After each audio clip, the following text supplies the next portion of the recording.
My name is Andrea Carol McNeil, and I am a grants manager with HumanitiesDC. I oversee the Soul of the City grant program, as well as a few others, the DC short film documentary grant, the Mellon Foundation grant that's new to us this year, which is a media literacy grant program. Both of those recently closed. So I have all eyes on our recruitment for Soul of the City. Thank you guys for joining me today to learn more about this program. And, you know, I've been starting out with all of my grant programs to say I hope all is well with you and your families. I know there is a lot of change going on in organizations, and I've really been trying to reach out to youth driven programs to share the information about Soul of the City. We've had to do a lot of pivoting with not having face-to-face contact with our children. And so our hope is that we will have that in the fall. It is my understanding that DCPS will open August 31st. We do not know what that looks like. I am a DCPS parent. We just took a survey as it relates to what the school year will look like, how much face-to-face time, how much time in the building, how much online learning we'll have. And I know that will affect your programs. And so we are accepting applications for the Soul of the City program that are due July 31st, understanding that some of your work may need to change or pivot as we understand a little bit better what parameters we may have in the fall. So do know that as you're entering your application that we are well aware that we may have to do some changes, especially to our in-face. We're not sure what buildings, field trips and tours or any of that nature will look like in the fall. So definitely we put a pause on that and know that that could change, and we'll work with each of the grantees to make certain that that happens and our programs can run, at their capacity for our youth.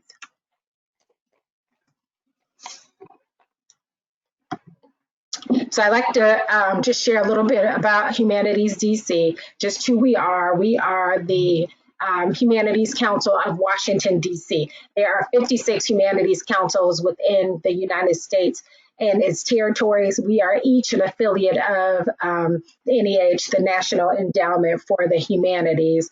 HumanitiesDC is a private nonprofit organization. We are not an affiliate of the federal. We are not a federal agency or affiliated with a district agency at all.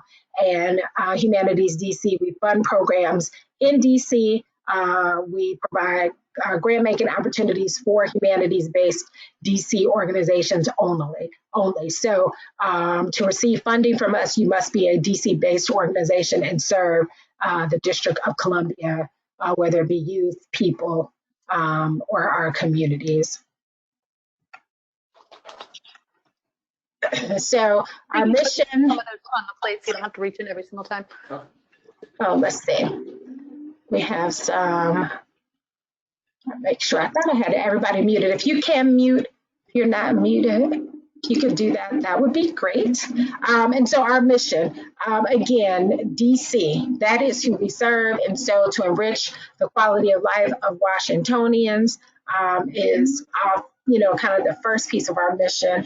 I like the piece about promoting the appreciation of our local history in our neighborhoods, to foster the intellectual stimulation, and to promote cross-cultural understanding. So that is HumanitiesDC's mission. Of course, my lawn guy is doing my grass right now, and my butt is stuck. Let's see. I'm going ahead of myself. So our vision, I think the part I like to share about that is transforming the lives through the power of the humanities. And that is our vision here at HumanitiesDC. So for the 2020 Soul of the City grant, we provide, and for a lot of our programs, we provide not just the financial support, but the capacity building support for our grantees and create more of a cohort experience for our grantees, and so we do the same for our Soul of the City program. We are serving this year students or youth that are 14 to 18 years old, so that's typically a high school age program. For our grantees, which we call our partners, we will again have the capacity building opportunities as you move through your grant program. So we're very excited about that you all will produce a curriculum, you will pilot it, but we'll also be there to support you as well as the grantees throughout the year-long program.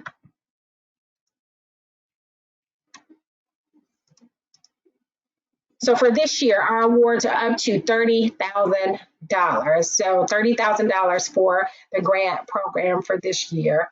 The successful applicants for Soul of the City will propose programs that employ social emotional learning, engage scholarship, and experiential learning. And so we're looking forward to those components in the application, and I will dive into each element that you found in the RFP throughout the slide. So the application deadline is July 31st. The application portal is open. If your organization has received funding from us before, you will have a identity in our portal. If you have not used the portal, just please shoot an email to me so that I can create a username for you under your organization's current profile. If your organization is new, you just start fresh in the grant profile, and you can see the grant application from there. So for the applications that are due July 31st, the grant period is September 15th, 2020 to September 15th, 2021, which means your grant programming will begin September and will end in September. And so that is the work that we'll be looking for your program to be piloted during that time, the lesson plans to be created, used, and evaluated, and to finish up by September 15, 2021. And so what we are looking for, and so the final product for this grant program is a curriculum. That curriculum will then be housed in our DC Digital Museum, which is an online database that houses most of our products, our final products from our grant programs, the programs that we have initiated. So your program would need to incorporate one or more humanities disciplines, one or more, it can be multiple. We look forward to that, and that's why we require a humanities scholar to assist you. We require that you use Washington, D.C. as a classroom, which I think this is probably the easiest city to do that from a humanities perspective, and to incorporate the following methods, as I mentioned before, the social emotional learning, and the experiential learning and the interactive learning, which is all outlined in the RFP. The RFP is available on our website. I'll have the link towards the end of the presentation, but I definitely encourage you to read the RFP. If you have not, please share that with whomever is going to be a part of your program team, who will be assisting in developing the application with you. So what are the humanities? We get that question a lot. And so for those purposes, I put together a slide and like to concentrate on the last three areas that help people to understand what their program and how their program kind of shakes out under the humanities disciplines. But we're looking at our stories past, our stories expressions, and our stories values. And so you'll see we've listed a few of the disciplines that align with each of those buckets, whether it be history, linguistics, comparative religion. I think this is usually helpful to people. A lot of times we have some youth programs that don't realize they have multiple humanities themes within their programs. So we have a question. Should our curriculum be something that educators district-wide should be able to implement?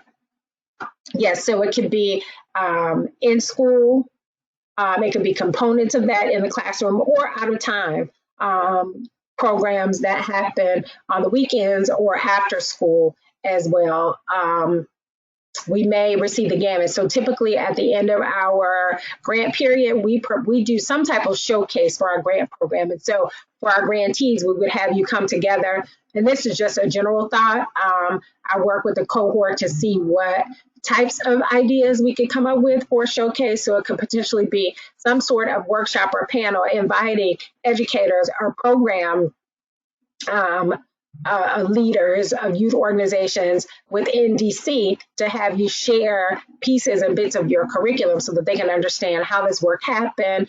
I really like to talk about the evaluation piece of it because I think that's a very important part that a lot of us leave out, and to share your work with local organizations.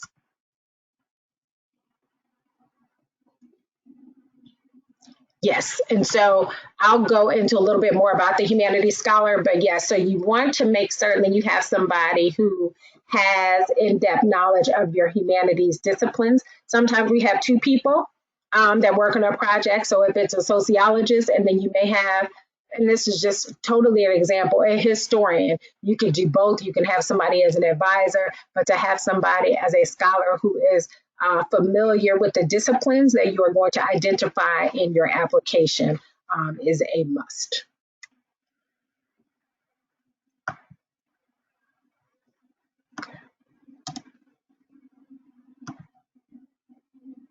Social emotional learning, I put one slide in here just to outline that for you, what it is. We do also outline each of those in the RFP to make it easier for you. All of those are in one place, but just to make certain for this visual purposes that we do have that and outline the attributes of social emotional learning.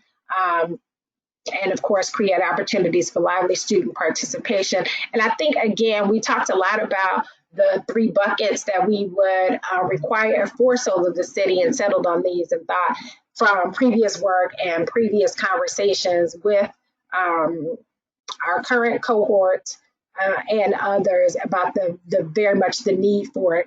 And I think at this time, I think it's a bigger need for social emotional learning for our students because they've missed a lot of the interaction and the dialogue that they would have had, but for school being closed for the last couple of months. So we're excited about that, to add that and to make certain that that continues to be a part of the program. So a scholar. So touching back on, so you're asking a sociologist, so somebody that's an academic professional with an advanced degree, yes, but we also consider a humanities scholar someone who has subject matter expertise and who could complement your project just as someone with the academic credentials. So again, I'll go back to historian.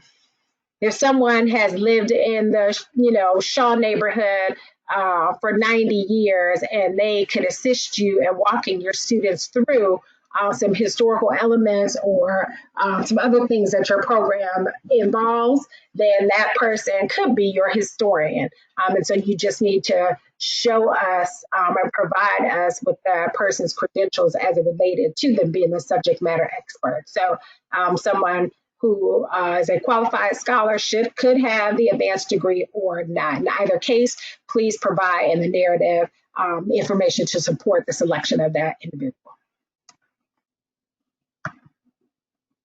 Hello? Yes. Hi, can you hear me? I can. Okay, sorry, I just was having trouble connecting. Oh. Are you taking just general questions or specific ones right now? Yeah, so you just came, go ahead. Let us know, what's your question? Actually, I was wondering if there's some place on your website where there are examples of previous awardees in the Soul of City. We had talked about adding updates to that. I don't think that they put those up. I can tell you, and I'll go through those, who they are at the end of organizations. I mean, I can talk about it now. So right now, we have one DC public charter high school. Bard High School is one of the grantees for this year's cohort. We have Learn Serve International. We have Global Kids, and of course, I'm going to forget some people. We have Young Playwrights Theater, and I'll remember the other 2 or 3 in a second. So they are ones in school, and most of them are out of time programs right now, which is a good mix. And the cohort, we've met 3 times, and I've had a facilitator to come twice, and it's been really good conversations, especially now. And they've leaned on each other during this time of school closure to talk about how they've had to pivot their programs, how much communication have they had, what types of additional challenges that they've had together, and really been able to share in that space. So it's been different types of organizations, but mostly right now, one school, and then the others are out of time programs that children have to sign up for outside of the classroom. Does that help? Yes, and also, I mean, just related to it all, I'm trying to figure out when your requirement is to develop a curriculum and also involve students. So is the idea to do to involve the students in the development of the curriculum, or to develop a curriculum separately on a certain subject that can then be tested with students or applied to a certain school? I'm just not sure where the linkage comes and whether the students are involved from the beginning in the curriculum development, or are they the objects of the curriculum development? So generally, they've been the objects of the curriculum. Sometimes, though, they are part of the development, especially if you have continued learning going on. So for one of the programs, I don't know where my memory is to be, but one of the programs, photography, they've used student work and programs before. So they've used what they've done in the past to create the lesson plans, the curriculum that they're doing before. And the children, the youth were a part of the evaluation to tell them, these are the pros, these are the cons, this is where I would tweak it, this is ideally what we would like. So they've been a part of the process in the beginning or before they got the grant. And so this is what they're kind of implementing now. You can do both. It just depends on what your student involvement is, what that looks like. I know some of the young playwrights, those students continue on, and so they will be able to share what happened in the past to help develop the curriculum. Some people have just student interns, and this is a different grant, but for our DC Docs grant, a program at American University is using some of the college students as well as some of local interns to work and work on their film, and that is part of or could be a part of your community partnership element of your grant, because that is something that we require as well, community partnership portion of the grant. And I'll get to that in a few slides. So it can be worked a few different ways. We can talk about it as you look a little bit more at the RFP and finish this webinar to kind of figure out what would be the best scenario for your organization. Okay, thank you. Yep, I'm very much into the uniqueness. What are you coming up with that we haven't seen before? How are you involving the children? Are the youth? Are they involved in the curriculum? That'd be interesting. And what is the subject matter of what you guys are working on? All of that, could be very interesting. Looking forward to that conversation. Yep. So goals, impact, I usually put that in there. This is not a specific question to the grant, but I think it's helpful when you're thinking about your program and the impact that it'll have when it's completed. So during that showcase, when we take it to the DC Digital Museum, what impact could this have on our youth in the District of Columbia? And then what do you hope just the students and educators will be able to take away from your project as you are creating it, as you are tweaking, current programs that you have now? Sometimes people say, oh gosh, I've been wanting to add this element to my program. Can I do that and be able to pilot it here? Yes, that is what it's for. What are the things that you've been looking to do that you've been able to do? And sometimes it's just been a financial piece that you've not been able to add to it because it just didn't make sense at that time, or you needed more staff. These are the times to kind of think, especially now as we are kind of really thinking of different ways to do our programming. I have another question. And so this just kind of outlines working closely with the HDC staff, which again, I am the grants manager. We'll do strong partnership level relationships, which would be the cohort. The check-ins that we do for the year are quarterly. So we have a quarterly narrative that's due, as well as a quarterly budget report. In our check-ins, I usually schedule a call. Sometimes I come on site. It just depends on what's going on at the organization.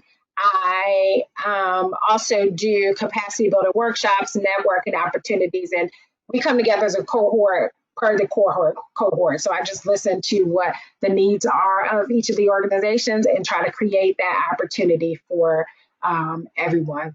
Our communications staff supports our grantees when the grants are awarded. We come together for a initial meeting, and we call that our award meeting. It is to celebrate you. We come together so that you can hear from each of the other grantees in the cohort.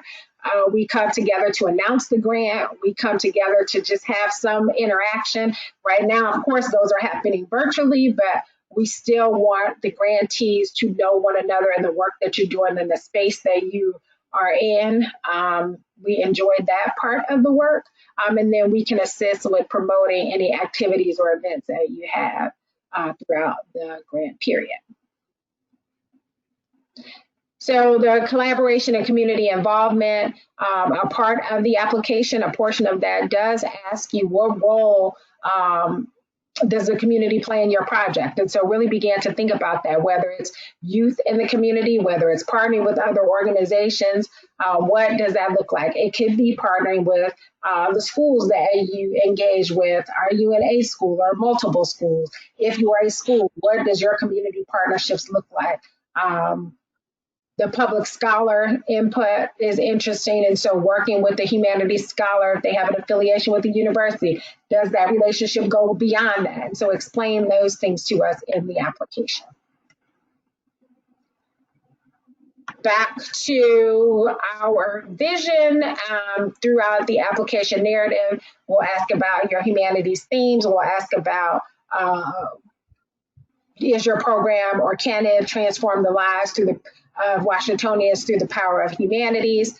Please be clear in your synopsis. Always remember that there is a grant reviewer or multiple grant reviewers that are going to read your application. And so you want to be able to respond to a myriad of thoughts and questions in someone's head and make certain that your application responds to that. The selected humanities, how do you plan to explore those and really be able to outline that in your application? And then why is your program or your project important to our youth in Washington, D.C.? This is not a requirement, but sometimes people ask, can they, or what does that look like? In a sample work, you can include samples of the type of programming that you do, a sample module, your educational philosophy. Please include those types of things so that we know the grant reviewers can take a look at that, or sample work from your students from a program that you've done before. That is acceptable. So the final products for this grant program is the curriculum. You will need to pilot that program, do some sort of an evaluation. There's a line item budget that allows for that in the program. And then the final product will then go on to the DC Digital Museum. So the changes, the changes from last year to this year for our application process for nonprofit organizations, you must be a DC-based organization. Last year, we did accept organizations that were based somewhere else as long as the programming happened in DC and it was DC youth. But this year and moving forward, you must be a tax-exempt organization, DC-based. In addition to that, we will not ask for proof of the second piece of the compliance from the listed agencies, but we do, once you are a grantee, if it comes down the line where we need to request information about your status with it be whether it be the IRS or DC's DCRA, upon signing the grant agreement, you say that you are in good standing with them. And so throughout the grant period, if we need information from you, then that should stay the same, that you are in good standing with these 4 agencies. Again, that is not something that you need to provide on the grant application.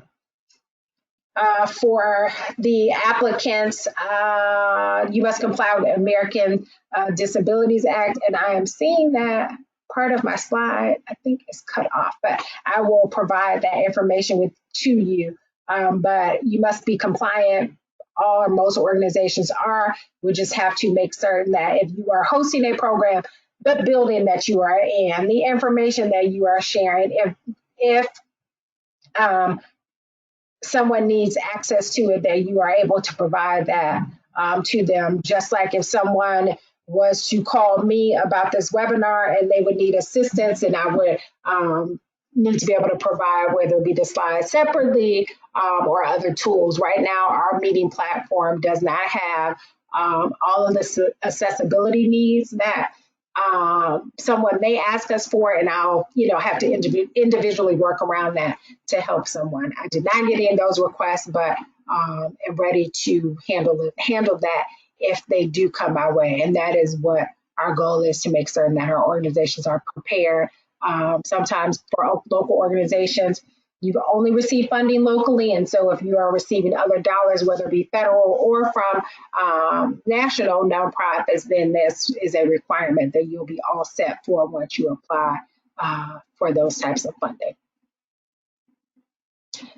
So kind of the asking the questions or the checklist or qualifying questions. Again, a DC-based nonprofit. Is your program the primary focus DC's youth, our community, and then will the project, can you perform the piloted program and everything between September 2020 and September 2021? Will the proposed project result in a curriculum that you can submit to Humanities DC? And so I asked that question, so you would not be an ideal candidate for the program if your organization, say, sells your curriculum or your lesson plans. So then you wouldn't be in a position to then create this document and then submit it to our DC Digital Museum, because I'm sure you would have some type of issues with copyright. And so make certain that you don't have any of those issues with the program that you are proposing. Does your proposed project have the commitment of a humanities scholar for the entire process of the grant cycle through September? And then have your organization's previously held Humanities DC grants been closed out successfully? So if your organization has had previous funding from us, please make sure that it is currently closed out. If you need assistance with that, please let me know. So additional requirements and information. Project directors that are working on this project will attend an initial kickoff. I didn't update my slide. So sometime in September, the very beginning of the month. Not sure if that will be virtual, but we will let the grantees know. A big part of our Humanities DC grants is that we require a one-to-one match. So if you are requesting the $30,000 we request, you are required to provide a one-to-one match, whether it's cash or in kind. And I have a few slides that address that right after this. We will schedule the technical assistance visits. It will include 3 to 4 meetings, whether they're webinars or phone conversations. And then all of the projects, again, we will have joint marketing and communications campaigns, whether it be announcing your project or at the final end doing some marketing around that. And then each of the documents will go into the DC Digital Museum. There's no priority between programs, no preference, no, not at all. We've had success on both of them, whether they happen during the school year classroom or out of time programs, no preference. So your program or project team is a requirement for our application, and so we require a project director, we require a humanities scholar and a project bookkeeper. And so the organizational sponsor, again, for these projects, everybody is a tax exempt organization. Sometimes we have people that need fiscal sponsors for a program that they're implementing. In this case, we typically don't have that. And it's just the organization is tax exempt.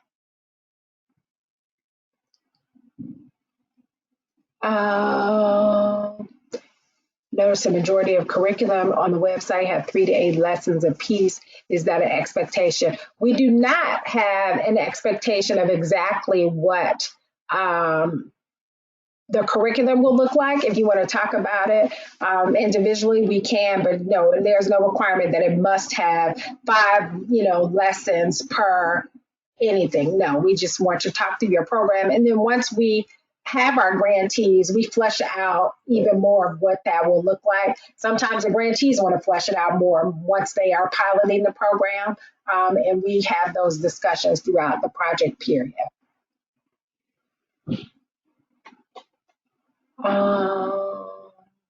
So if you are currently holding a HumanitiesDC grant, you are not eligible to receive another HumanitiesDC grant until that grant is successfully closed. So congratulations on your Vision Award, but no, your organization would not be eligible for another grant, another 2020 grant. It would be after. So next year, because Vision will close out before this reopens for 2021, you would be eligible.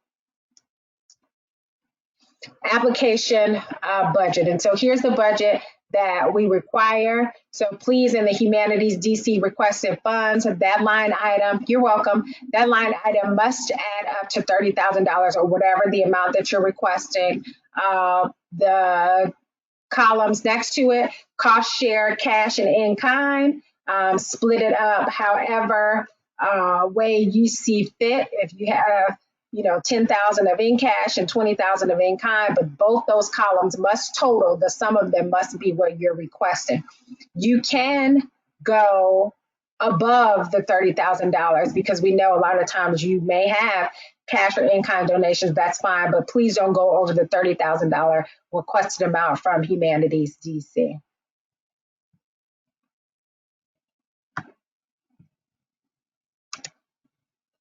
We will require a budget narrative to go along with your budget. So each of those line items, please break them down. So remember, the grant reviewers don't know you, they don't know your program, and they want to make certain that your budget makes sense. So please provide us all the information that you can narrate about each of your line items. Examples are right there as it relates to salary and wages. So please provide a sufficient narrative. And so what we fund and what we do not fund, these are important. So as you're putting together your budget, please do not add food in the column that outlines what you're requesting from HumanitiesDC. That can go in your cash and in kind, but because in the column of HumanitiesDC grants funds that we do not fund is food, refreshments, hospitality, and parties. Don't include that in the budget. Now, the items that we fund are all project-based, so remember that it must be a part of the program, but that column is to the left, and the columns that we do not fund is to the right. So supplies for your actual project, notebooks for the students, but not, we needed notebooks in our office. Some things are very simple, but we do have to outline them and put them on paper so that everybody knows. So just some do's and don'ts that I include in there. Of course, breaking down your budget sheet, clearly stating the goals of your project, how will this benefit DC? Do try to anticipate and answer reviewer questions. I think that helps when you have someone else outside of your project team read the grant application. So if they have questions, then fill in the answers of what questions they've asked you. You can include partner organizations like we talked about, but don't include just random letters of support that don't really have anything to do with your organization right now. Not just a certificate from, I don't know, District of Columbia. Something that is very specific to the work that you do that we are requesting can be included, yes. So 100% of awarded grant funds must be applied to direct cost of the grant that we just talked about.